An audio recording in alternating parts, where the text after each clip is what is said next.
Welcome back to my channel, or welcome to my channel. This is your first time of being here.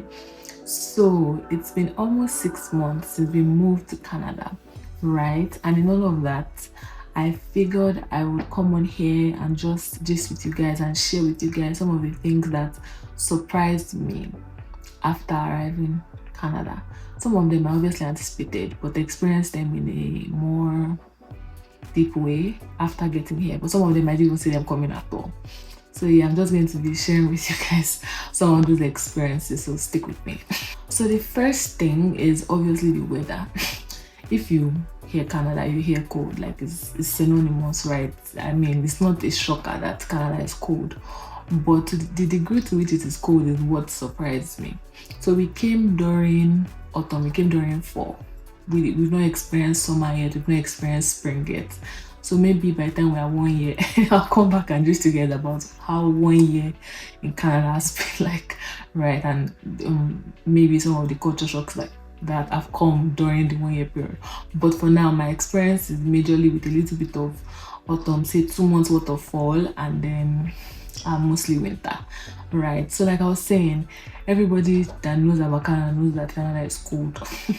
But I think I underestimated how cold it can get, to the point that when winter was coming, everybody was talking about how to prepare, blah blah blah, with our clothing and everything. And a part of me felt like, it can't be that deep. I'm personally the kind of person that really likes cold. I'd rather shiver than sweat, right? So I just thought, they don't like cold like me. Like, they don't know how much I like cold. More. That's how I decided to dress. I dressed for winter, but it wasn't well enough, right? I sure went out with my what I thought was appropriate. Not, I didn't even think it was appropriate. I just thought it would be okay. I wasn't trying to, because I don't like sweating at all. So I didn't want to be too layered up or too covered up, right? Little did I know, there is layering that will save my life. The frostbites I had there, oh god, and I had them multiple times because coconut head. I think I underestimated how cold it can actually get. And the interesting thing is that Ontario is not even the coldest province. Obviously, there are so many other provinces that are way colder. So imagine how cold it is there. And when we came, my husband and I were checking like the weather for the next 4 months. We checked up to like February, or 5 months. We checked up to like February. And as we were checking, we were like, oh, it can't be that bad.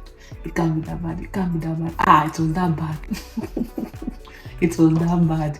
In fact, we experienced so many winter storms. I was very surprised. Even at work, when somebody just mentioned that there's going to be a winter storm this evening, or maybe they checked the weather and the rest of us haven't, or something like that, everybody will just start preparing to leave, because nobody wants to get caught up in that. And me, obviously, coconut head. I was involved. I was in the midst of a lot of winter storms. It was very bad.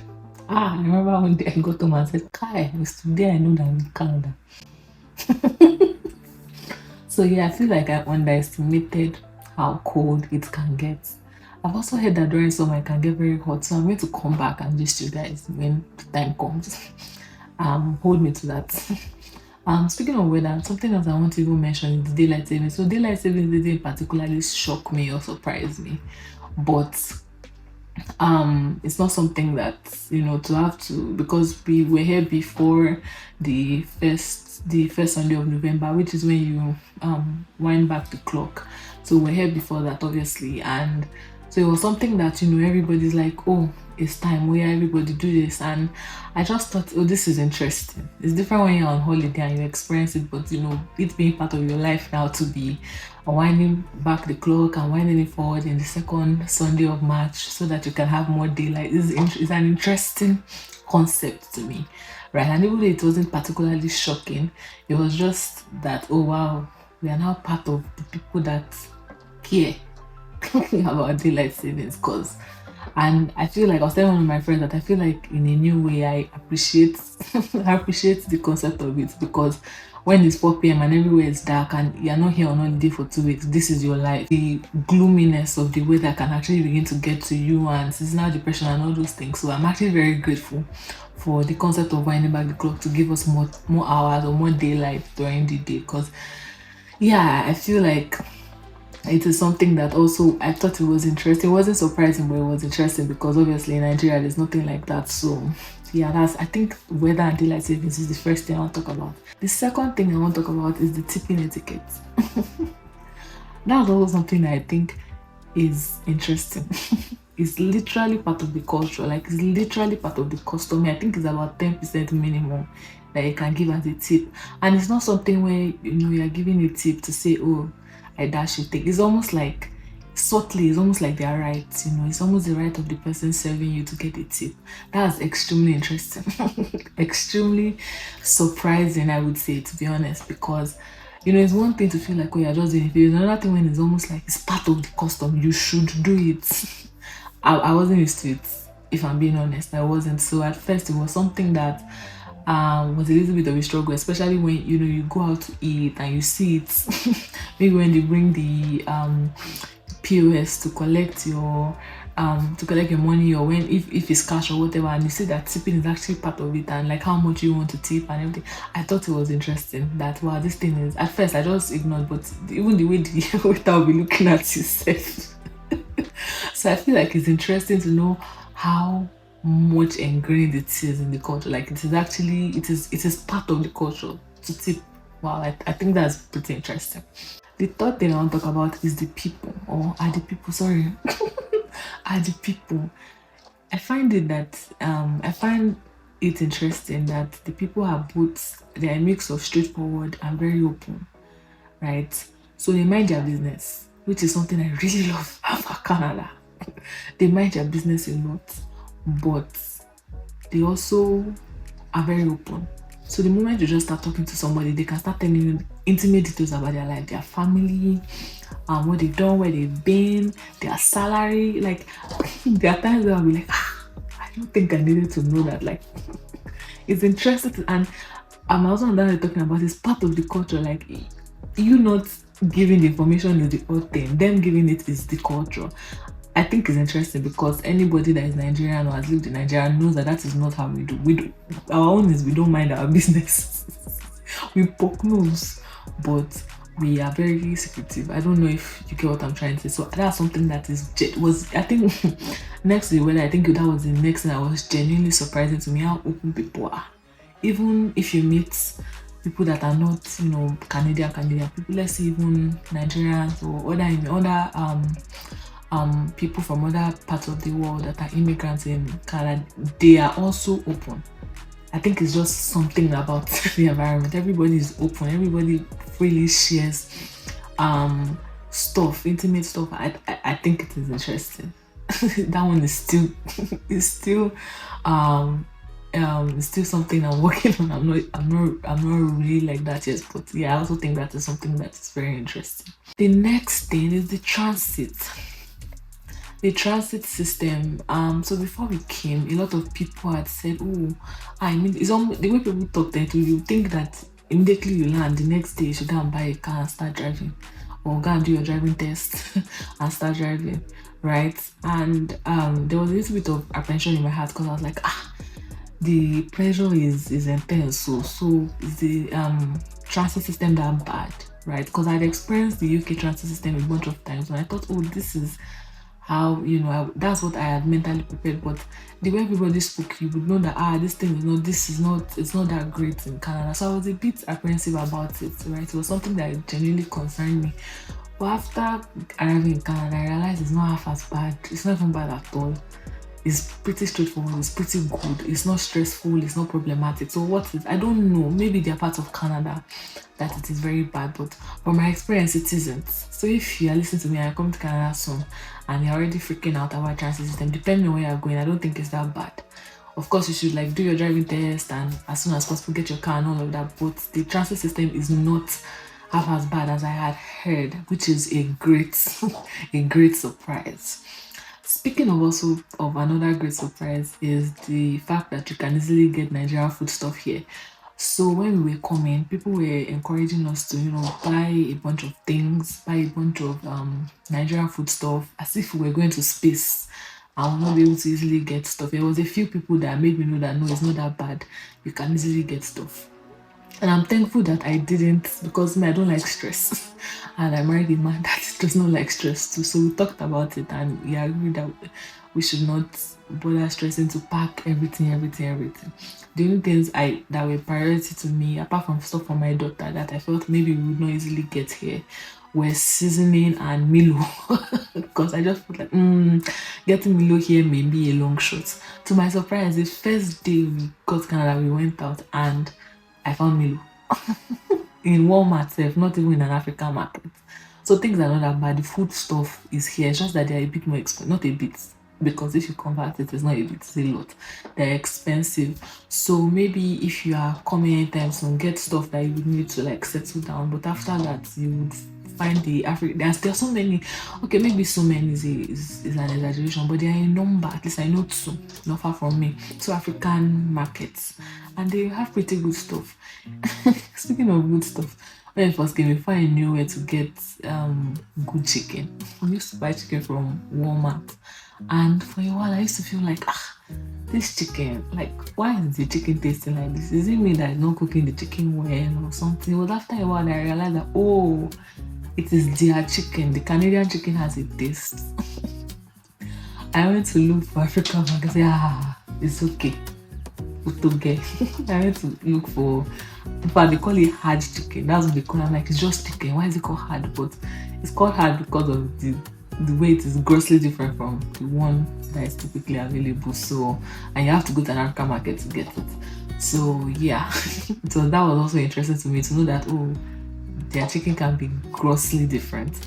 Also, there's a particular tomato that I was listening to somebody recently that I feel like that's something somebody should have told me or something I should have found out, that there's a tomato you don't use for stew. Man, that was a serious mistake. I bought so much of it, used it to cook, and it was as if I wanted to pour the whole pot of food away. The taste was terrible. The taste was really bad. Only to find out later that that's the tomato you use for stuff like salads. You don't use it for food, and I'm like, oh, that explains a lot. So to find out that there's a special tomato for stew and there's one all for food and like for cooking and one for salad is interesting. Another thing that I didn't, for some reason, I didn't know about was the fact that even within Canada, there are different time zones. So mine is Eastern Standard Time, right? But there's Pacific, I think there are like 6 or 7 more different time zones depending on province. And that's also something I thought was very interesting. Finding out that Canada itself is like another world. Each province is like a different country. That was interesting. That's definitely something that I thought, yeah, this is fascinating. This is a fascinating fact. And the fact that even within provinces, cities can be as far as 6 hours apart. Yeah, by driving, I mean. Yeah, that's also something. And this is not like because the road is bad, or like that's the actual distance. Yeah, that's definitely something. The next I'll talk about is their love for coffee.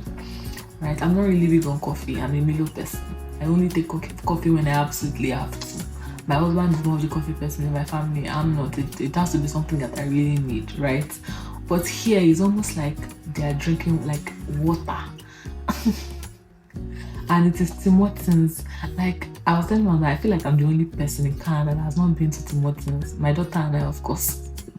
I feel like we're the only people, 2 of us. My husband has my daughter and I, we're the only people. Like their love for coffee and their love for their Tim Hortons, everything. Like it is interesting to me. It is like what is our staple in Nigeria? I don't even know, but it is like that, and it's hard not to notice. To the point that I want to go to Tim Hortons just so I can check it off my list. I don't particularly want anything. I've never really, it's not been something where on my way to work I would stop at Tim Hortons. It's not something that, it's not something that I particularly desire, but out of curiosity or just to check it off my list, I'm actually going to go. I think it's very interesting that everybody has this place that they go to, and it is like it's like there's Starbucks. I don't want to say it's like their Starbucks. There's McDonald's. I don't want to say it's like their McDonald's, but you get the point. It's their staple, and it's interesting to see it's like their national heritage. I should even the history of who Tim Hortons is. I'm sure there's something there, but yeah, that's also something that's very interesting. Lastly, I want to talk about the taxes.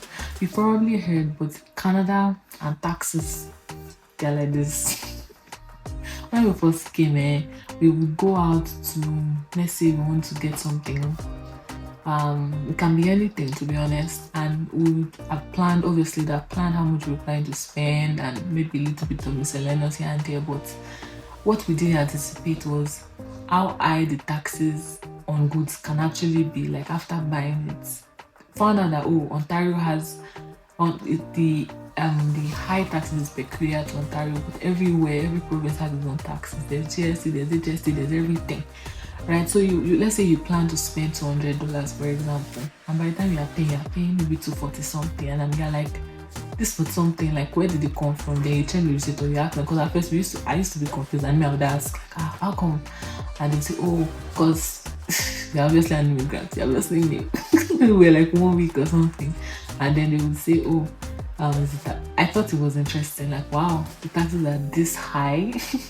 Yeah, and even let's not even talk about the taxes that come with salary. Like you already know, Canada taxes are like this. So that was something that was definitely surprising to me, how significant the taxes. There was even one time that I said I wanted to quickly go and get something. It wasn't like a very deep, I think it was like even at 8 p.m. You get those kind of, I have this thing I want to quickly go and get. Yeah, it was that kind of thing. So I had even checked the website. I knew exactly what I was going to get. I knew what my budget was. Unfortunately, the taxes thing had not yet become part of it. It had not yet been ingrained in me. It wasn't yet part of my subconscious. I think we were about 2 months then. Anyway, so I just, jet out, went out and got there, picked what I wanted to pick, was ready to pay and all of that. And they gave me the bill, and it was significant. It was tens of dollars more than what I was like, I don't understand, like, what happened? Like, this is what I bought, and they're like, oh yeah, the taxes. I even got a discount actually, because there and then I did this thing where I quickly got the discount. Like, I should have got the discount, but it was like maybe 10% off. So I was even just now, so if I didn't get discount, this is how much this thing would have been, because I didn't anticipate the taxes you get. So I feel like, yeah, the taxes, the Canadian tax system is something very, very significant. I feel like it will definitely catch any immigrants off guard. It is something. So yeah, these are just a few of the things that I thought were very interesting after arriving here. There are obviously a bunch more, but there's no time for me and you to sit down right now and just talking about it. Maybe when we are 1 year, right, I'll come back and just talk about how 1 year, the surprising things in the entire year, or the shocking things I've found out after living in Canada for 1 whole year. So yeah, I hope you enjoyed the video. I hope it helps anybody that is coming to Canada, or at least prepares your mind in some way. I'll be sharing I guess the effect of relocation in other areas of life soon, at least. Yeah, I will in other areas of life very soon, so stick around for that. Anyways, or for those videos. Anyways, thank you so much for being here. Thank you for watching to this point. Please don't forget to subscribe if you haven't.